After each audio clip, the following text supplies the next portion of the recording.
August 1945. A city of 245,000 inhabitants wakes up under a serene sky. Housewives light their charcoal braziers to prepare breakfast.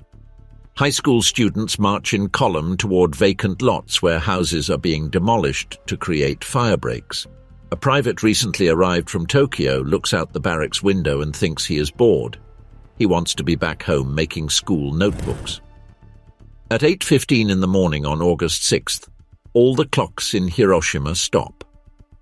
What occurred between the grey dawn of February 26, 1936, when 1,400 soldiers marched through the snowy streets of Tokyo toward the homes of ministers, and that moment when the heat of 300,000 degrees Celsius melted the surface of granite a kilometre around, was the arc of an empire that believed it could remake the world in its image. This is the account of how that ark was built, how it shone with devastating force, and how it collapsed upon those who had raised it. The Japanese perspective of the Second World War begins long before Pearl Harbor. It begins in the frozen fields of Manchuria, in the alleys of Tokyo brothels, in the classrooms of military academies where young officers learned that dying was more honorable than surrendering. On February 25, 1936, snow was falling on Tokyo. More than 30 centimeters had fallen in 3 days, breaking a 54-year record.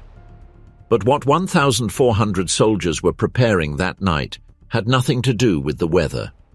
They had a name for what they were about to do: Gekkokujo, literally, those below dominating those above. A term coined in the 15th century, when provincial lords ignored the orders of the shogun, and the shogun ignored those of the emperor.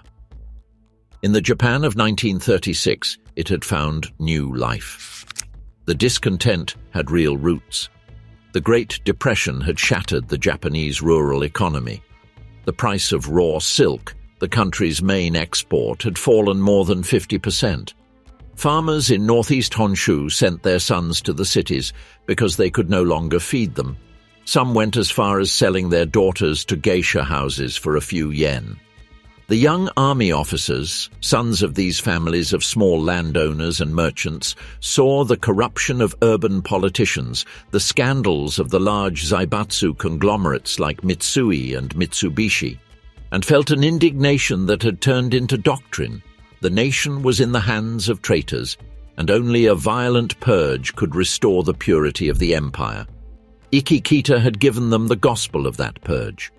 His pamphlet, General Outline of Measures for the Reconstruction of Japan, circulated from hand to hand among the youngest officers. Kita mixed socialism with imperialism. Great fortunes were to be confiscated, political parties dissolved, and Japan liberated from dark powers to fulfill its historical mission of redeeming all of Asia from Western domination. In the early hours of February 26, the attack groups set out for their objectives. Lieutenant Kurihara burst into the official residence of Prime Minister Keisuke Okada at 5 in the morning. In the darkness and chaos, his men shot dead the premier's brother-in-law, Denzo Matsuo, mistaking him for Okada. The Prime Minister survived hidden in a closet under a pile of dirty laundry. The Finance Minister, Korekyo Takahashi, a man of 74 years who had begun his career as a footman and rose to preside over the Bank of Japan, was not so lucky. An officer emptied his pistol into him, then another cut off his arm with a sword and stabbed him in the belly while shouting, "Tenchu!" divine punishment. Grand Chamberlain Kantaro Suzuki was shot 3 times. One pierced his heart. The soldier's bayonet was already at his throat when the admiral's wife screamed, "Don't do it!"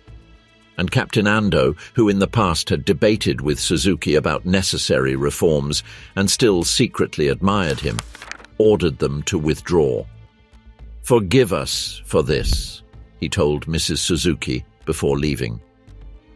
Count Nobuaki Makino escaped from a burning mountain thanks to his 20-year-old granddaughter Kazuko, who spread the sleeves of her kimono in front of the soldiers like a wall of silk. A soldier shouted, "Success!" and convinced the others to withdraw. The rebellion lasted 4 days. The insurgents occupied the Ministry of War, the barracks neighboring the palace, and the Metropolitan Police headquarters. But Emperor Hirohito, informed in detail from the first moment, labeled them mere murderers and demanded their immediate suppression. There was no ambiguity in his stance. Send troops right now and suppress this matter. On February 29, the rebels surrendered peacefully. 19 were executed. Ikikita died by firing squad in August 1937. But the rebellion left something more lasting than blood in the snow of Tokyo. It proved the army was incapable of controlling itself and that the civilian government was too weak to impose itself. In the following years, the military would consolidate its domination over the cabinet, the press, and Japan's foreign policy through a simple mechanism. The army and navy had the constitutional right to appoint their own ministers, and if they withdrew those ministers, the cabinet fell. Any government that challenged military ambitions would be dissolved. There was no need for another rebellion. Gekkokujo had found its institutional form. On the night of July 7, 1937, a Japanese company was conducting night maneuvers less than 2 kilometers from a large Chinese contingent near the stone bridge that Marco Polo had described in the 13th century as the most beautiful he had ever seen. When a bugle call signaled the end of the exercise, shots arrived from the Chinese lines. The Japanese responded. In minutes, the exchange ended. There was a single Japanese man missing. Negotiation began, and both sides had already agreed it was a misunderstanding when a second burst fell upon the 2 Japanese companies from an unidentified direction. Who fired that second burst was never established with certainty. Some Japanese generals believed after the war that they had been agents of the Chinese Communist Party, interested in provoking a total war between Chiang Kai-shek and the Imperial Army. General Mao Zedong had written that autumn to his troops that the Sino-Japanese conflict was an excellent opportunity for the expansion of the Communist Party. The history of crossed responsibilities remained unresolved, but the result was unequivocal. The Japanese army in northern China counterattacked, and before the week was out, Tokyo was sending reinforcements 2 brigades of the Kwantung Army, 1 division from Korea, and 3 from the archipelago, onto the ground of what was supposed to be a local solution. It was not. The Marco Polo Bridge incident began the Second Sino-Japanese War, which the Tokyo government would never formally declare as a war to prevent American neutrality laws from cutting off the supply of raw materials. They called it the China Incident. Shanghai fell in November 1937 after 3 months of brutal fighting in which the Chinese army resisted with more tenacity than expected. General Iwane Matsui advanced toward Nanjing, the capital, convinced that its capture would force Chiang Kai-shek to negotiate. On December 13, 1937, Japanese troops entered Nanjing.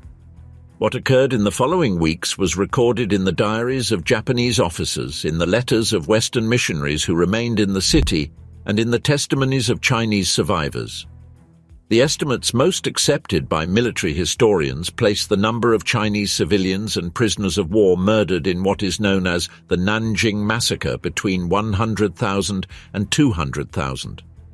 Prisoners were used as bayonet targets, drowned, burned alive, or buried up to their necks before being decapitated. Entire villages in the National Military Tribunal for the Far East in 1948, he was convicted and executed. The war in China lasted 8 more years without a definitive resolution. The Japanese army controlled the cities and railway lines. The Chinese guerrillas controlled the countryside.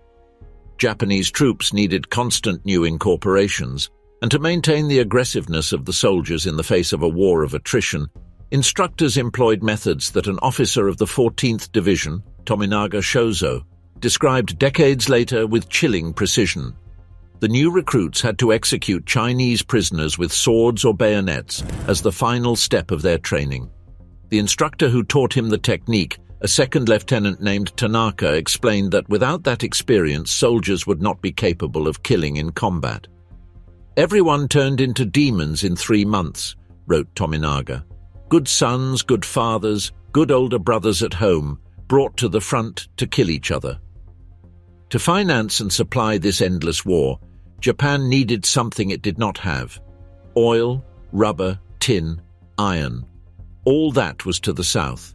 And toward the south, the Western colonial powers Great Britain, Holland, France held empires that the Imperial Army looked upon both as an obstacle and as an opportunity.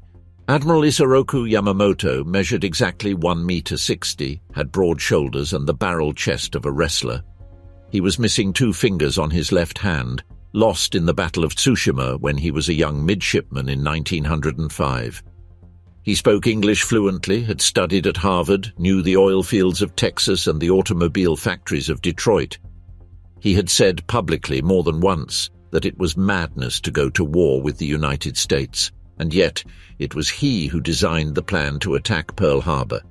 His reasoning was that of a poker player, and Yamamoto was an obsessive player, capable of remembering the distribution of cards with the same precision with which he remembered Japanese ideograms. If war was inevitable, as the army seemed determined to make it, then the only viable strategy was to deal such a devastating blow at the beginning that the Americans, confronted with months of reconstruction before being able to counterattack, would accept a negotiated peace while Japan consolidated its dominion over Southeast Asia. If we fail, Yamamoto told his operations chief, the eccentric Captain Kameto Kuroshima, it is better that we abandon the war. Kuroshima, known in the fleet as the Foggy Officer, worked out the details of the plan in his cabin for days, emerging wrapped in clouds of garlic, incense, and cigarette smoke. The most precise details about Pearl Harbor were provided by Ensign Takeo Yoshikawa, a 29-year-old intelligence agent who lived in Honolulu under the alias Tadashi Morimura, with the official rank of consular official. For months, Yoshikawa drove his car twice a week around the island of Oahu, visited the surroundings of the port every day, took mental notes on the movements of the fleet from a hill, and drew diagrams of the anchored ships while drinking sake with geishas at the Shunchoro restaurant, which offered a perfect view of the basin. In the submarines near Mitsukwe Bay, on the island of Shikoku, dozens of young officers practiced torpedo attacks with 2-man midget submarines. In Kagoshima, torpedo pilots flew at 7.5 meters of altitude between chimneys and telephone poles, rehearsing the topography of Pearl Harbor in the streets of a civilian city. Housewives complained to the barracks because the planes almost tore off the roof of the Hirano restaurant trying to impress the geishas. On November 26, 1941, the carrier strike force Kido Butai in Japanese put to sea from Hitokapu Bay in the Kuriil Islands. 6 aircraft carriers, 2 battleships, 2 heavy cruisers, 1 light cruiser, 8 destroyers, and several support ships. A total of 360 planes. Local fishermen had been preemptively picked up by patrol boats so they could not see the fleet depart. Outgoing mail was confiscated. Captains received instructions to sink any neutral ship that crossed their path. The fleet sailed in total radio silence toward the northeast, taking the northern route at 42 degrees north latitude, where no commercial ship sailed in November due to the heavy seas. Sailors held the fuel loads with their teeth through the stormy nights. Pilots played cards in the dark cabins, painted watercolors, wrote books. Fighter pilot Yoshio Shiga painted 8 watercolors of a temple and organized a private exhibition for the officers of the Kaga, feeling ashamed to do something so lacking in seriousness at such a serious moment. He was convinced he would not live to exhibit them elsewhere. On November 26, Secretary of State Cordell Hull delivered to the Japanese ambassadors in Washington a memorandum that demanded the withdrawal of all Japanese forces from China and Indochina as a condition for any agreement. Ambassadors Kichisaburo Nomura and Saburo Kurusu, the latter sent especially as reinforcement, knew that was impossible. Admiral Nagano, Chief of Naval General Staff, summarized the situation before Prime Minister Tojo with one figure. The Navy consumed 400 tons of oil per hour. Reserves would last 2 years of war. If Japan did not act now, it could never act. On December 1, 1941, at the Imperial Palace, Emperor Hirohito heard the presentation of the decision for war. Seated on the dais, facing the long tables where the cabinet and high commands kept silence with heads bowed, he did not say a word. Then he withdrew. The declaration of war documents were presented to him for his seal. He signed them. Historians have debated for decades the emperor's role in this decision. Available evidence indicates he knew the plan to attack Pearl Harbor and approved it. In January 1946, he confessed to his Grand Chamberlain Hisanori Fujita. The emperor of a constitutional state cannot express himself freely in speech or action. When a decision is presented to me by legal procedure, I have no choice but to approve it, even if I consider it highly undesirable. The combined fleet received the coded signal on December 2, Niitakayama Nobore 1208. Climb Mount Niitaka on December 8. Mount Niitaka in Formosa was the highest peak of the Japanese Empire at 4,145 meters. It was code for attack as planned on December 8. In Honolulu, it was still December 7. Before dawn on December 7, 1941, 353 Japanese aircraft, 97 horizontal bombers, 135 dive bombers, 40 torpedo planes, and 81 fighters came off the decks of 6 aircraft carriers in a sea with 4-meter-high waves. The carriers listed between 12 and 15 degrees. Maneuvers were normally cancelled when waves exceeded 5 degrees. There was no option to postpone. Commander Mitsuo Fuchida, a veteran pilot of 3,000 flight hours in China, led the first wave.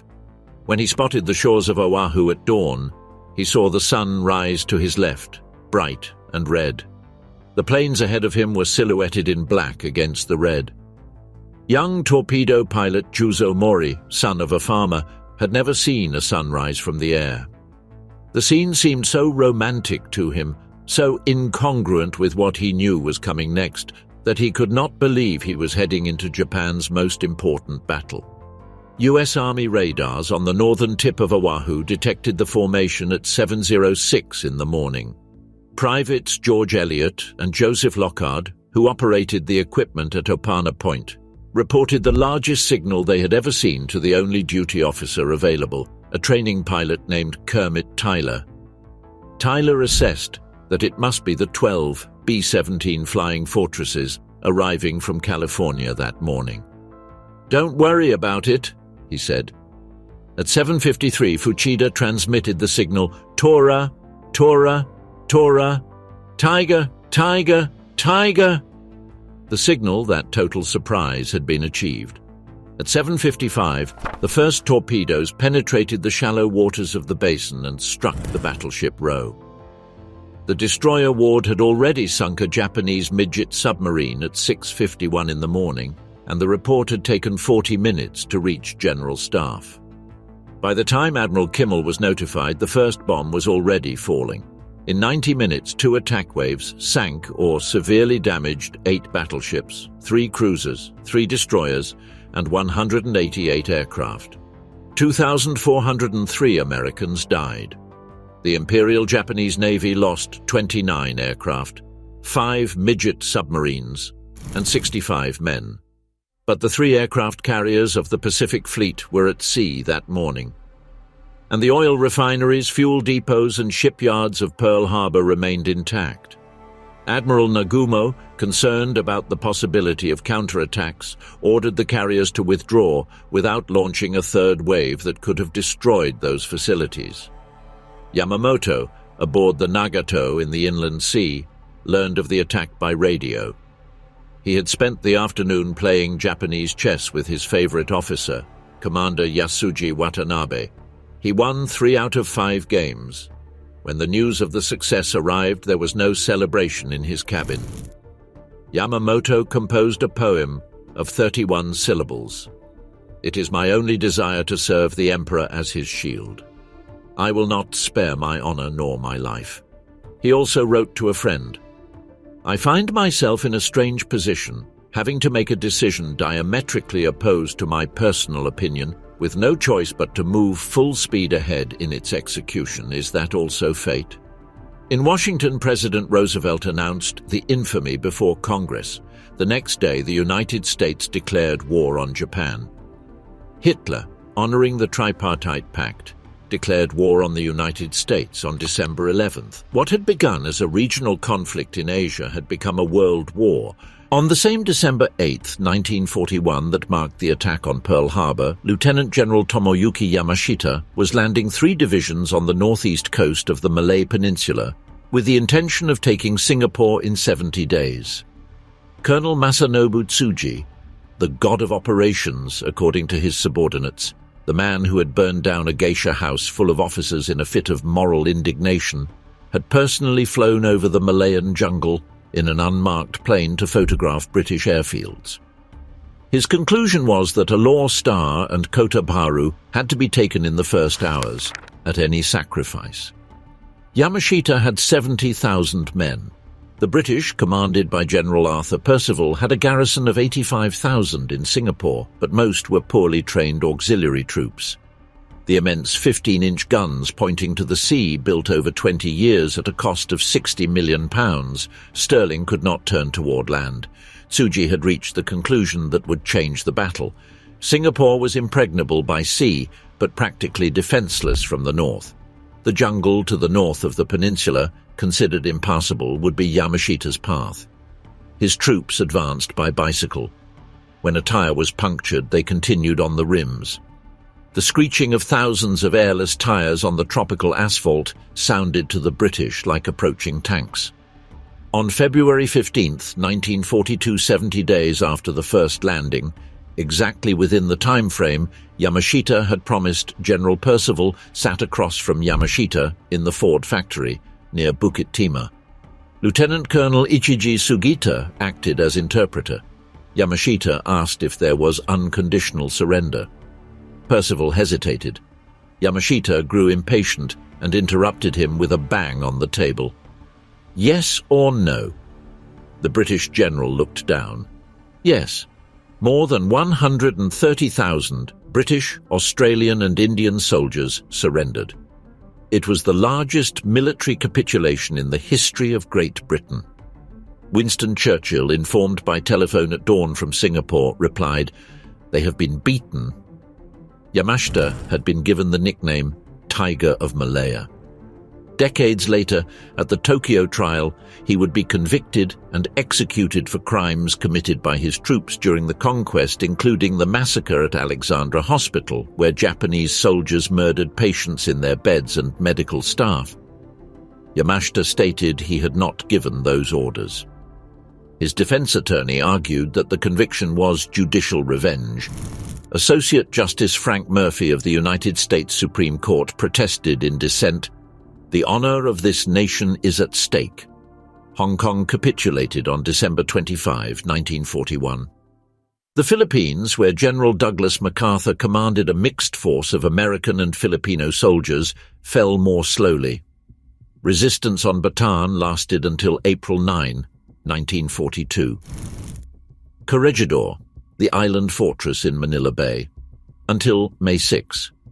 The surrender of General Jonathan Wainwright was one of the most humiliating scenes an American commander had lived through. After signing the capitulation of Corregidor, he was taken by car to Bataan to meet General Masaharu Homma. Wainwright arrived emaciated, hunched over his cane. He tried to limit his surrender to the 4 islands in Manila Bay. Homma, offended, sent him back to Corregidor to reconsider it. The next day, Wainwright had to capitulate on all original terms. That night, in front of a radio microphone, his voice breaking with suppressed emotion, he ordered all American and Filipino forces in the archipelago to surrender. He telegraphed Roosevelt, "With broken heart and head bowed in sadness, but not in shame." In the following weeks, the 76,000 prisoners taken at Bataan were forced to march under the scorching April sun of the Philippines toward the prisoner camp of Camp O'Donnell, more than 90 kilometers away. Between 5,000 and 10,000 men died in what would be known as the Bataan Death March from exhaustion, dehydration, beatings, and summary executions. The instructions General Homma gave to his troops were ignored or subverted. Homma, who had forbidden looting and rape and ordered treating the Filipinos as friends instead of conquered enemies, was marginalized and later relieved by his superiors, who considered him too soft. In Southeast Asia, the Imperial Army took Rangoon in March, Batavia in March, the Dutch East Indies in May. The Empire of the Rising Sun now stretched from the borders of India to the Solomon Islands, from the Aleutians to the coasts of Australia. In less than 6 months, Japan had conquered more territory than any army in human history. But the horizon was already darkened. On April 18, 1942, 16 B-25 bombers of the U.S. Army Air Corps took off from the deck of the carrier Hornet, 1,050 kilometers from the Japanese coasts, and flew over Tokyo, Nagoya, Osaka, and Kobe at noon on a Saturday. Civilians in the streets of Tokyo waved at the planes, mistaking their markings for the rising sun. A boy in a schoolyard thought the parachutes they dropped were a gift from the Americans. Prime Minister Tojo almost collided with one of the B-25s when his plane was trying to land at the Mito airfield. Tojo's secretary, seeing the American insignia on the fuselage a few meters away, thought, "It's American." The plane passed without firing. The physical damage was minimal. The psychological damage was immense. For the first time in history, the sacred soil of the archipelago had been bombed. Yamamoto locked himself in his cabin, pale and depressed, and did not come out all day. In the following days, 4 fighter groups were reassigned to the defense of the archipelago, subtracting forces from the active fronts. The attack accelerated Yamamoto's decision to move forward with the invasion of Midway, the atoll 1,800 kilometers northwest of Pearl Harbor. If Midway fell into Japanese hands, Admiral Chester Nimitz would have to send what was left of his fleet to reconquer it, and in that battle Yamamoto argued the combined fleet would crush them. It was the same all-or-nothing bet that had defined his career, a decisive victory in the first weeks or months, before the American industrial machinery could reverse the balance. What Yamamoto did not know was that Nimitz's cryptologists had broken the Imperial Navy's code. Admiral Joseph Rochefort and his team in Pearl Harbor deciphered enough of the coded Japanese traffic to deduce that the primary objective was Midway and the approximate date of the attack. Between June 4 and 7, 1942, at the Battle of Midway, 4 of the 6 carriers that had attacked Pearl Harbor were sunk within a matter of hours. The Akagi, the Kaga, the Soryu, and the Hiryu disappeared with their crews, their trained pilots, their specialized mechanics, and their aircraft. More than 3,000 Japanese sailors died. The United States lost the Yorktown and 307 men. Staff Officer Minoru Genda, the intellectual architect of the Pearl Harbor attack, had developed a fever the day before the battle and supervised it from his cabin. Admiral Nagumo, who had never had confidence in carrier air operations, made the fatal decision to rearm his bombers with anti-surface weapons just as the reconnaissance planes returned with reports about the American fleet. When the order came to rearm them again with torpedoes for the attack on the carriers, the deck of the 4 ships was a chaos of bombs, fuel, and piled-up aircraft. A single dive-bombing attack was enough to ignite that powder keg. Admiral Taman Yamaguchi, who commanded the Hiryu, the 4th Japanese carrier to sink, refused permission to abandon ship. "I entrust the Japanese Empire to you," he told a younger officer. He fastened his cap and remained on the bridge as the fire consumed him. Japan never announced the defeat.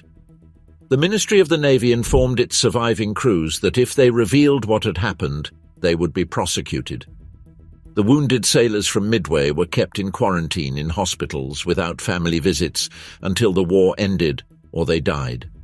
The nation continued to believe the empire was advancing toward victory. In August 1942 US, Marines landed on Guadalcanal, a jungle island in the Solomons where the Japanese were building an airfield that would allow their aircraft to dominate the South Pacific and cut supply routes to Australia. The airfield, completed in the early days of August, was captured intact and renamed Henderson Field. What followed was a 6-month campaign that Japanese veterans would describe as the worst hell the war put before them. General Kiyotake Kawaguchi led his 6,000 men through the densest jungle of the island with rations for 3 days. The heat and humidity were unbearable. Temperatures of 35 degrees combined with constant rain, malaria, dysentery, and a jungle where vegetation cut through clothing and skin. Men lost their way in the absolute darkness under the tree canopy. The wounded who could not walk were abandoned. Those who could continue advanced with dry saliva and cracked lips, chewing blades of grass because there was nothing else. On September 13th, 1942, Kawaguchi's assault against Henderson Field was repulsed with devastating losses. More than 900 Japanese died in a single night. Survivors retreated into the interior of the jungle where malaria and hunger did what American bullets had not finished. In Tokyo, the Japanese High Command could not admit that Guadalcanal was being lost. They sent reinforcements in night convoys of destroyers the Tokyo Express, which the Americans invariably waited for. Naval guns from both sides illuminated the Savo and Iron Bottom Sounds with macabre regularity for months. Rear Admiral Tanaka Raizo, who commanded many of those convoys, remembered later that every night he went out knowing that some of his destroyers would not return. In the field, Japanese soldiers ate snakes, rats, palm roots. Many died of malnutrition. The diary of soldier Yokoyama found after the war records with increasingly weak handwriting that he no longer had the strength to pick up his own excrement and that he thought of his mother. By the time Japan evacuated its last 10,652 survivors from Guadalcanal between February 1 and 7, 1943, nearly 24,000 Japanese soldiers and sailors had died, 2/3 of them from disease and hunger, not from combat. Admiral Yamamoto was flying over the Solomon Islands to visit garrisons in April 1943, when American intelligence, which had deciphered the itinerary of his flight, sent 16 P-38 fighters to intercept him. His Mitsubishi G-4M transport plane was shot down over the jungle of Bougainville at 9:34 in the morning on April 18th. The Japanese soldiers who recovered the remains of the plane found Yamamoto sitting erect in his seat with his hand clutching the hilt of his sword, as if he were still giving orders. While the armies fought on the islands of the Pacific, the Japanese home front experienced its own gradual and devastating transformation. In the beginning, the war had brought euphoria. After Pearl Harbor, thousands of congratulatory telegrams reached Admiral Yamamoto on the Nagato. Sailors opened them in sacks. A high school student from Hiroshima would remember decades later. When Singapore fell, my father returned home crying with pride. He shouted "Banzai" until he lost his voice. Daily life began hardening in an almost imperceptible way at first. Fabric rationing began in 1942. Each Japanese person received an annual certificate to buy a limited number of meters of cotton. Meat and fresh fish disappeared from the markets before the year ended. Women learned to make miso with soybean husks and to prepare rice cakes that included sake pomasi and bran mixed with what little flour remained. Young men disappeared into the army. Women and children took their place in the factories. The government mobilized high school girls to work in munitions factories. Many were 13 or 14 years old. They worked 12 hours a day, 6 days a week, turning artillery shells with hands that bled at the end of each day. A factory worker from Nagano would remember that in 1943 they could still get enough food, but that by 1944 there were nights when they returned to the dormitory with empty stomachs. "We dreamed of white rice," he wrote in his memoirs. "Just white rice, no seasoning, nothing. That was the sweetest dream we had." Government propaganda insisted on the concept of Ichioku Gyokusai, the 100 million dying together like shattered jewels rather than surrendering. Posters in train stations showed Japanese mothers breastfeeding their babies with heads held high and the burning horizon behind them. Schools eliminated all textbooks that mentioned peace. The word itself, heiwa, ceased to be used in the media. The thought police, the Toko, the special section of the police, watched for any expression of doubt or discontent. Men were detained for commenting that rice was scarce, for listening to foreign radio broadcasts, for keeping publications in Western languages. In one documented case, a factory worker was arrested for commenting that American planes were not bad after seeing one shot down in the sky over Nagoya. But there were other things that propaganda could not completely silence. Letters from soldiers began to arrive with the censored parts so blackened that barely any words remained. Trains of wounded arrived at night at peripheral stations, avoiding peak hours, and men without legs or without arms were moved at dawn so that no one would see them. Families receiving the urns of ashes of their dead sometimes discovered that they weighed less than they should. The army admitted after the war that in some cases, when there was no body left to recover, the urns contained stones or soil from the place where the soldier had died. On June 15, 1944, more than 70,000 U.S. Marines and soldiers landed on Saipan in the Mariana Islands. Saipan was different from all previous battles. It was Japanese soil, the first island with a large civilian Japanese population under direct attack. General Yoshitsugu Saito commanded the defense with 29,000 soldiers. From the first day of the battle, it was clear there was no possibility of evacuation or surrender. The instructions from High Command in Tokyo were explicit: defend until the last man. On July 7, 1944, General Saito ordered the final Banzai attack. He was too weak to lead it himself. He died later that morning from a gunshot to the head, probably self-inflicted, according to the ritual. But his 4,000 men, many of them wounded, armed with bayonets, sabers, and in some cases only bamboo poles, charged against the American lines in the darkness before dawn. Almost all died. What followed the American advance toward the north of the island was unprecedented in the Pacific. Japanese civilians, entire families of settlers who had been on Saipan for years, men, women, children, fled toward the cliffs of the north of the island and threw themselves into the sea. At Mapi Point, Americans watched helplessly as mothers threw their babies from the rock and jumped after them. The Japanese troops themselves, according to testimonies from survivors, encouraged civilians to commit suicide, telling them that American Marines would torture and kill them anyway. It is estimated that between 1,000 and 5,000 civilians died in these mass suicides on Saipan.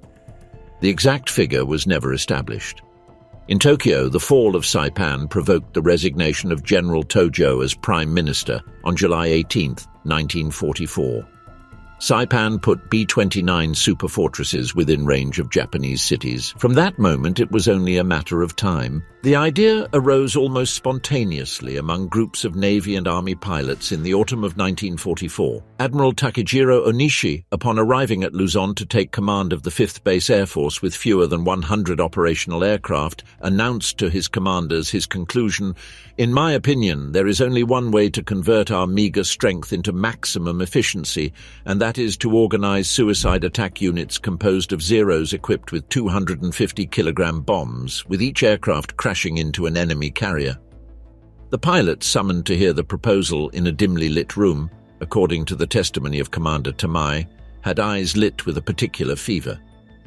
Each one must have been thinking of this as an opportunity to avenge fallen comrades in the recent combats of the Marianas. On October 21, 1944, days before the Battle of Leyte Gulf, the first kamikazes attacked. In the following months, until the surrender of Japan, the Special Attack Force sent 3,912 pilots to their deaths. They sank 36 American ships and damaged another 368. Ensign Yasunori Aoki was 22 years old when he was incorporated into the Special Attack Corps in the spring of 1945. He had studied forestry in Formosa out of love for nature. He had enlisted in the Navy for its glamour. He learned to fly. When volunteers for the Special Attack Corps were requested at the Kochi airfield in Shikoku, future until the planes began to be modified for the mission. An additional fuel tank was strapped inside the cockpit. A 250-kilo bomb was fixed under each wing. Aoki looked at his plane and could not help but think, "This is the plane that is going to take me on a one-way trip." On May 25, he was transferred to Kanoya in Kyushu, a final preparation base. That afternoon, he watched from the ground as a group of kamikazes departed for Okinawa. Then he returned depressed to the barracks of primary school and to his amazement found 6 men he thought had just taken off. They had returned. They had refused to go. The shame of the others was lightened seeing them. If they could not do it, cowardice was at least a known territory. At noon the next day, the planes of his group were being pulled out to the runways. American bombs suddenly fell on the base. Aoki survived that attack. He did not get to depart for Okinawa. The war ended before then. Not everyone had that opportunity.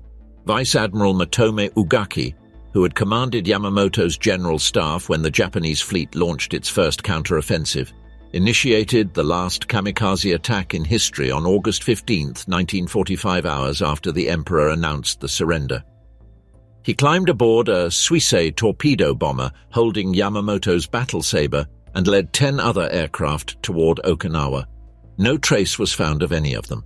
No one knows if he managed to crash against anything. On October 23, 1944, the Battle of Leyte Gulf began, the largest naval battle in the history of humanity. The Imperial Japanese Navy committed practically everything it had left: 4 aircraft carriers, 9 battleships, 19 cruisers, and 34 destroyers. The plan Operation Shogo, Operation Victory, was of a masterful complexity and an equally masterful desperation. Admiral Jisaburo Ozawa would lead the 4 surviving carriers north as bait, with only 116 planes on board and enough fuel for a one-way trip. Admiral Halsey, upon seeing the carriers, would pursue that fleet to the north. Meanwhile, the first strike force of Admiral Takeo Kurita, with 5 battleships including the 2 largest giants ever built, the Yamato and the Musashi, of 70,000 tons and 46-centimeter guns, would cross the San Bernardino Strait to attack the landing transports in Leyte Gulf from the north. The Musashi took 19 torpedoes and 17 bombs before sinking. Before sinking, its commander ordered that the Emperor's portrait be removed from the ship. When the ship finally sank, the waters around it were black with oil and covered with men clinging to any floating piece. Kurita reached the San Bernardino Strait and found only a group of small escort carriers, destroyers, and minesweepers. Halsey's Task Force 34 had followed Ozawa just as the plan foresaw.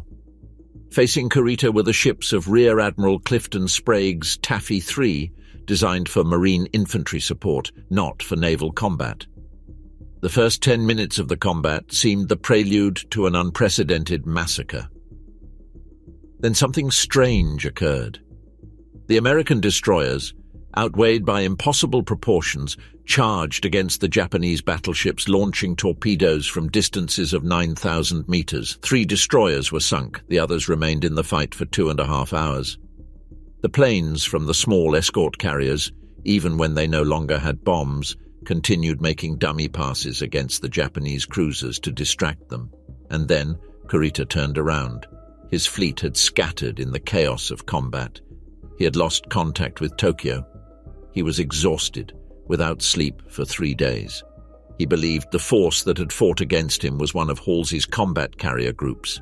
He believed another carrier group was waiting for him further north. He decided to turn to pursue them. "I believe now that we should have entered Leyte Gulf," Kurita said after the war. "Then we thought we were doing the best, but now, with a cool mind, I realized that we were obsessed with the carrier groups." The Battle of Leyte Gulf cost Japan 4 aircraft carriers, 3 battleships, 10 cruisers, and 11 destroyers. The Imperial Navy would never again offer battle as a fleet. Lieutenant General Tadamichi Kuribayashi designed the defense of Iwo Jima with a clarity that foreshadowed his own end. He knew he could not win, but he could inflict such casualties that the Americans would reconsider the invasion of the archipelago. He wrote to his family before the battle, "I shall never return alive." Instead of launching banzai attacks in the style of Saipan, Kuribayashi ordered his 21,000 men to build 1,500 underground rooms interconnected by 18 kilometers of tunnels excavated under the Suribachi volcano and the volcanic rock of the island. Some bunkers had concrete walls 5 feet thick. American Marines, accustomed to naval and aerial bombardment prior to landing, destroying enemy defenses, discovered that on Iwo Jima, the Japanese simply waited underground while the bombs fell and emerged intact when the ships lifted fire. The battle lasted 36 days. 6,821 Marines died. Of the 21,000 Japanese defenders, only 216 survived as prisoners. Kuribayashi sent his last telegram to Tokyo on March 23, 1945. The situation has reached its last phase. The men will disperse tomorrow for the final assault. His body was never found. Okinawa was even larger. On April 1, 1945, the largest amphibious force in the Pacific Theater landed on the island. 183,000 American combatants against a Japanese garrison of 77,000 soldiers, plus 20,000 Okinawan militiamen.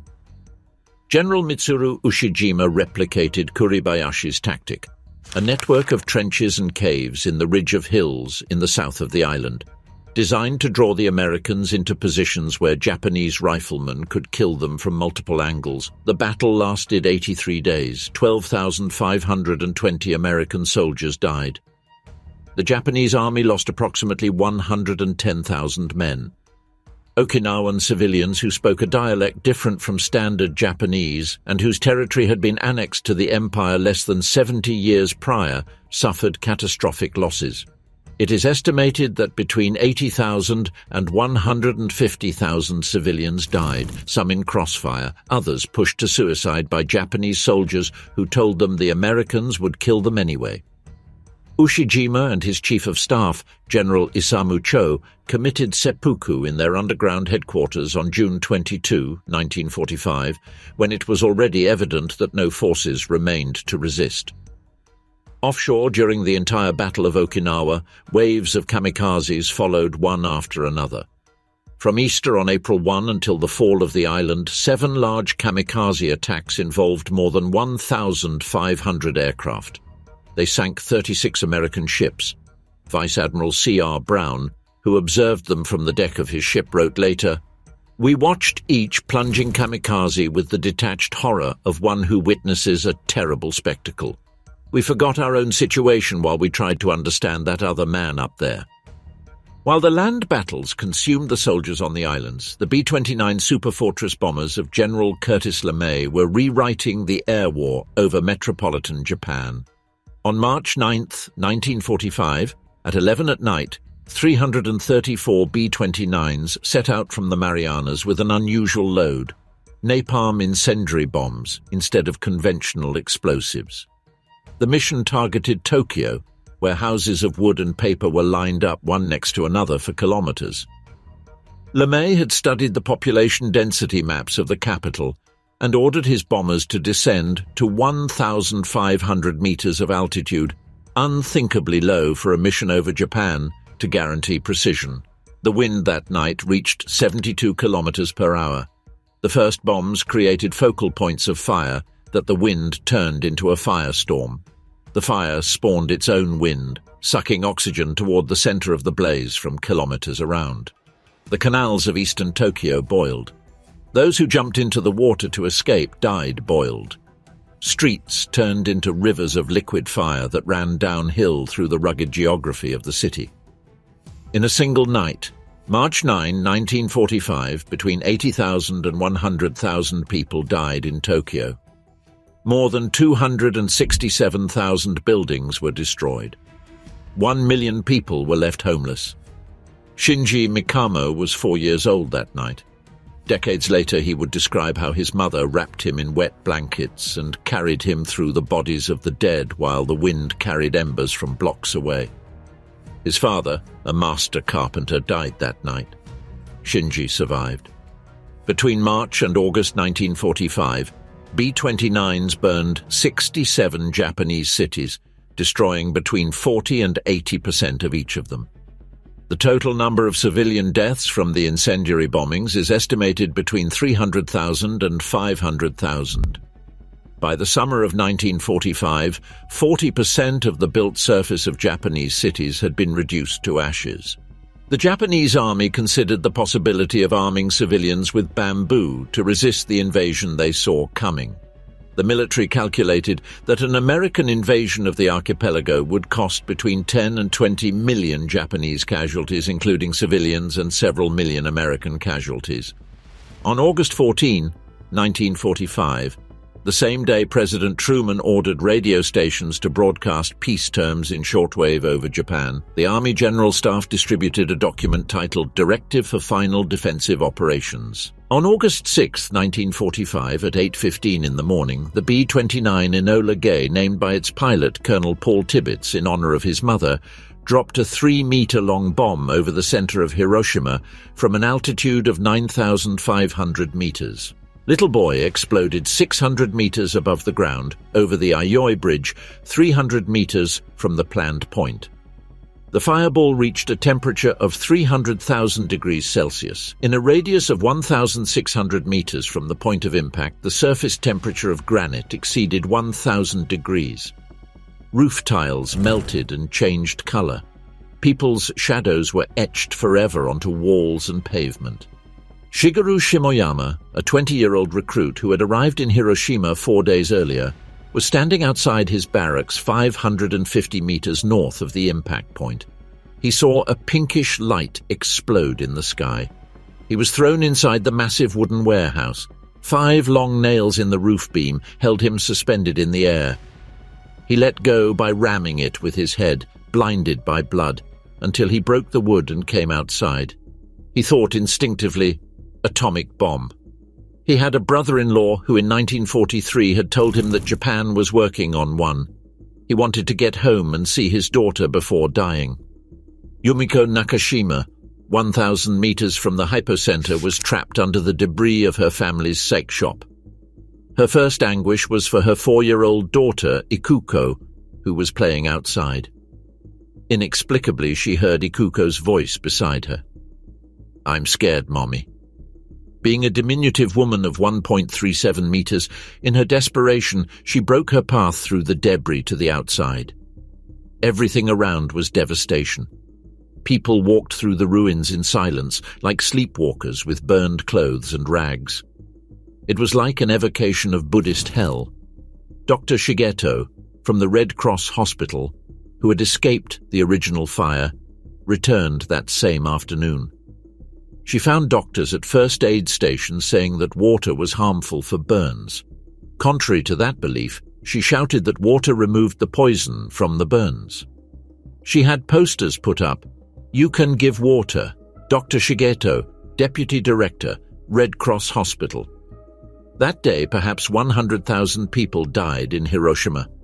An equal number died in the following weeks from burns, injuries, and radiation poisoning. In Tokyo, the Army General Staff's reaction to the news was characteristic. War Minister Anami questioned whether the bomb had really been atomic. There was only Truman's word. Perhaps it was a trick. Japan's most eminent nuclear scientist, Dr. Yoshio Nishina, was sent to Hiroshima by plane. When his plane flew over the city before dusk, the pilot asked, "Sir, this is supposed to be Hiroshima. What do we do?" Nishina looked at the desert where a city had been and said, "Land."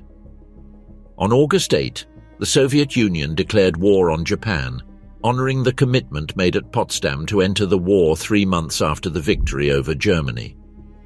That same night, 1,600,000 Soviet soldiers crossed the border of Manchuria.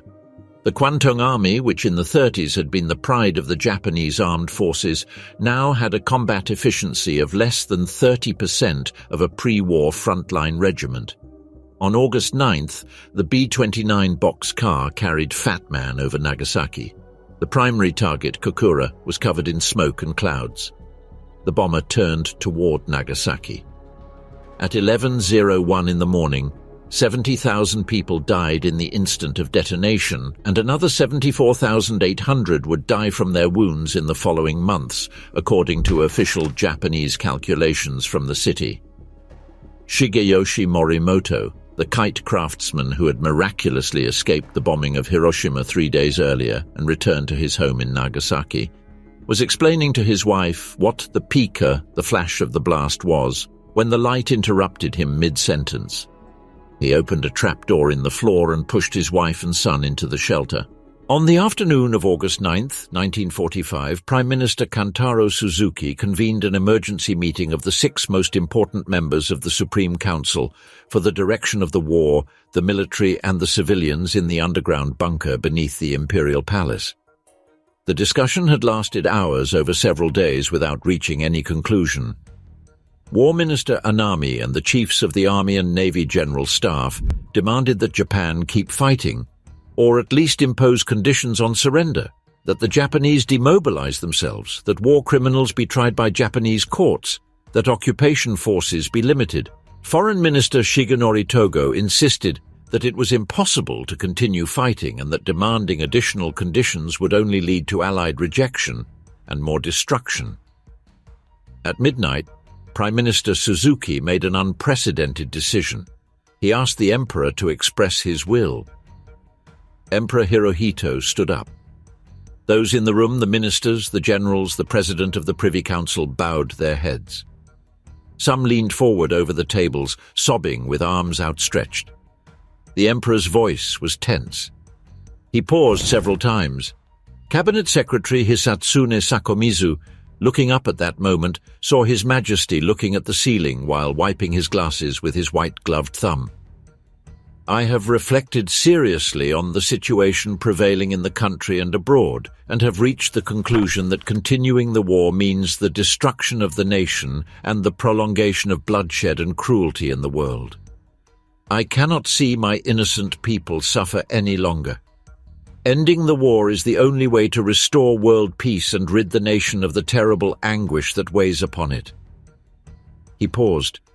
It pains me to think of those who served me with faithfulness, the soldiers and sailors who have been killed or wounded in distant battles, the families who have lost all their property and frequently their lives in the air raids at home. It goes without saying that it is unbearable for me to see the brave and loyal fighters of Japan disarmed. It is equally unbearable that others who have rendered me devoted services are now punished as instigators of war. However, the time has come to bear the unbearable. In the silence that followed, Prime Minister Suzuki stood up. His Majesty's words must now become the unanimous decision of this conference.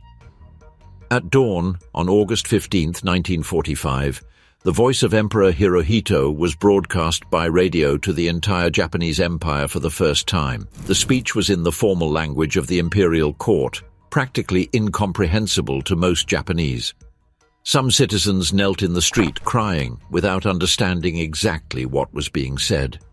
Others understood at once.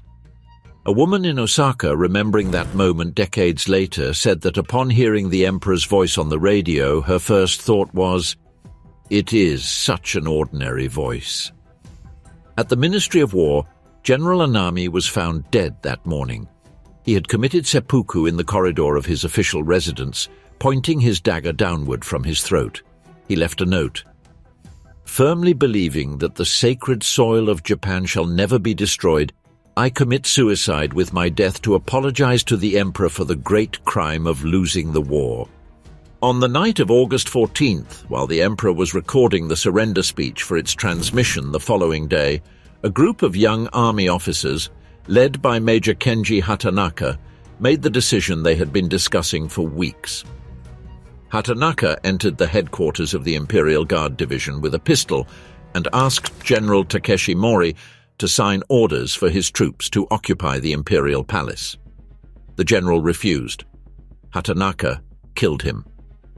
With false orders, stamped with the dead general's seal, the Imperial Guard Division troops occupied the palace and began searching for the phonograph discs with the recording of the imperial speech, the jewel discs, as they called them later, a reference to the concept of the shattered jewels that prefer to be destroyed before being profaned.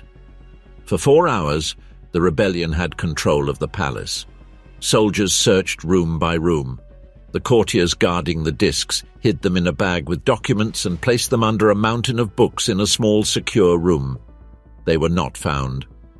At dawn, General Shizuichi Tanaka of the Eastern District Army entered the palace and ordered the rebels to surrender in the name of the emperor. Tanaka gave the signal that the operation was over and went out to the outer garden of the palace. He fired a single shot to the head. He was 33 years old. The recording was broadcast at 12 noon on August 15th. In Tokyo Bay, on September 2nd, 1945, aboard the battleship USS Missouri, Plenipotentiary General Yoshijiro Umezu signed the instrument of surrender on behalf of the Imperial Army General Staff. Foreign Minister Mamoru Shigemitsu signed on behalf of the Imperial Government. General Douglas MacArthur signed on behalf of the Allied powers. The Second World War had ended. The war that Japan began in the snows of Manchuria in 1931 and escalated to encompass half the planet ended in the signing of a document on a mahogany table aboard a battleship. The numbers are almost impossible to assimilate in their entirety. Japan lost between 2.5 and 3.1 million military dead soldiers, sailors, aviators. Between 550,000 and 800,000 Japanese civilians died in the bombings, in the suicides of Saipan and Okinawa, in the sinkings of supply ships, in the hunger of the last months of the war. Hiroshima and Nagasaki add another 200,000 dead at the moment, or from the effects of radiation. China suffered between 8 and 13 million military and civilian deaths during the 8 years of war with Japan. The Philippines, perhaps 1 million. Indochina, Vietnam, Indonesia, Malaya. The figures are lost in incomplete colonial archives, but modern historians estimate the total war in Asia and the Pacific killed between 25 and 35 million people. The trials of the International Military Tribunal for the Far East, known as the Tokyo Trials, began in May 1946 and condemned 7 men to death, among them former Prime Minister Tojo and General Matsui, the commander during the Nanjing massacre. 21 defendants received life imprisonment. Admiral Onishi, organizer of the Kamikaze Corps, did not wait for the verdict. He committed seppuku the night of August 15, 1945. In his suicide note, he asked forgiveness from the spirits of the pilots who had died under his orders and expressed the hope that Japan would rebuild its nation by honoring those deaths. Hirohito remained on the throne until his death in 1989, protected by MacArthur's decision not to prosecute him to preserve order in Japan during the occupation. His words from the Imperial Conference in the early hours of August 10, 1945, collected by Cabinet Secretary Sakomizu in hand-taken notes, and later verified by Imperial Chamberlain Fujita in a private conversation in January 1946, show a man who, in the end, chose his people over his institution. I cannot see my innocent people suffer any longer. The question of whether that choice came too late or could have come sooner has occupied historians for 80 years and will continue to occupy them. 50 years after the war, the Japanese broadcasting organization NHK compiled testimonies from the generation that lived through it. Sailors, pilots, factory workers, country women who sent their husbands and waited for letters that never arrived, spoke. Those who preferred, for decades, not to speak also spoke. Officer Tominaga Shozo, who executed Chinese prisoners as part of his training and then ordered his soldiers to do the same, took 40 years to start speaking about it publicly. "We all became demons," he told the journalist. "Good sons, good fathers, good older brothers at home, brought to the front to kill each other." The sailor who served aboard Yamamoto's Nagato and wrote the Admiral's reply cards to the thousands of congratulatory telegrams that arrived after Pearl Harbor remembers the dreams they shared with his comrades. After victory, he wanted to go to San Francisco and run the accounting department of the occupation garrison. No one wanted to go to China. Everyone dreamed of America. Red Cross nurse Kyoko Sato, hospitalized with fever in a wooden dormitory in Hiroshima when the bomb fell, remembers that her first sensation was that her lungs were collapsing. When she came outside, she found a solid stream of silent humanity moving away from the city, half naked and bleeding, without hysteria and without tears. The unreality of it was terrifying, she said. Fighter pilot Mogami Sadao, who spent years on the Manchurian border prepared to attack Soviet air bases whose maps he had memorized, remembers the morning of December 8, 1941, when a companion pulled him out of the hangar to tell him the Navy had attacked Pearl Harbor. What? War with America? Can we beat America? That was what he said out loud. He had spent years studying Russian for the war against the Soviet Union. He knew nothing about the American army nor the name of a single plane. That should tell you what state of readiness the army was in. Shizuko Yura was 7 years old when she was taken to a first aid station after Hiroshima. She was close to death, but no one heard her complain. She asked for water constantly.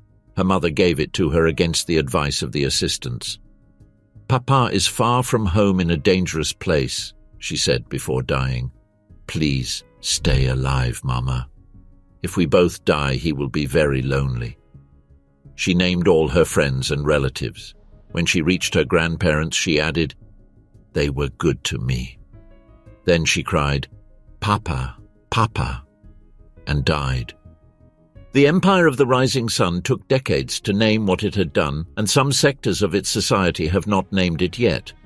Japanese school textbooks have been a political battleground for 80 years, with conservative governments insisting on minimizing the atrocities committed by the army and civilian and academic groups, insisting that silence is a form of repetition. The 200,000 women from China, Korea, the Philippines and other Asian countries who were forced to serve as comfort women for the Imperial Army euphemism for systematic sexual slavery waited until the 90s to see their existence publicly recognized by the Japanese government. Recognition came in 1993 in the statement by Chief Cabinet Secretary Yohei Kono, which admitted that Japanese military authorities had participated directly in forced recruitment. It remains politically controversial. Dr. Shiro Ishii, commander of Unit 731 in Manchuria, where experiments with bacteriological and biological weapons were conducted on Chinese, Korean and Allied prisoners, was never tried. The United States granted him immunity in exchange for his research data. He died of throat cancer in 1959 at 67 years of age in Japan. Issei Sagawa, one of the Hiroshima survivors known as Hibakusha bomb-affected person, described in his post-war memoirs the perplexity he felt upon returning to the debris of his hometown and finding wild flowers that were already growing among the scorched stones that same autumn of 1945. No one had told the flowers that the soil was poison. What the war left in Japan was more complex than destruction. It left a generation that knew it had sustained something monstrous, and that did not always find the language to say it. It left a constitution that in its Article 9 renounced war as an instrument of national policy drafted under American supervision, yes, but adopted by a society that had seen where the opposite path led. It left the concept of Heiwa, peace, which had been banned in the media during the war, turned into the most repeated and valued word of the nation in the post-war period. And it left the survivors of Hiroshima and Nagasaki, the Hibakusha, stigmatized for decades by their own compatriots who feared that radiation was contagious, that their children would be born deformed, that their mere presence brought bad luck. The same people who had survived the unbearable had to survive also the rejection of those who did not want to remember that it had happened. The sailor who dreamed of going to San Francisco ended up spending the rest of his life in Yokohama. The fighter pilot who memorized maps of Soviet bases sold life insurance for 30 years. The officer who executed Chinese prisoners as part of his training became a schoolteacher. 40 years later, he began visiting China with reconciliation groups, carrying with him photographs of the battlefields. The 7-year-old girl who died in the Hiroshima first aid station, worried that her father would be alone if they both died, never knew that her father had already died on some Pacific archipelago whose name she would not have recognized. The war ended. The consequences continued.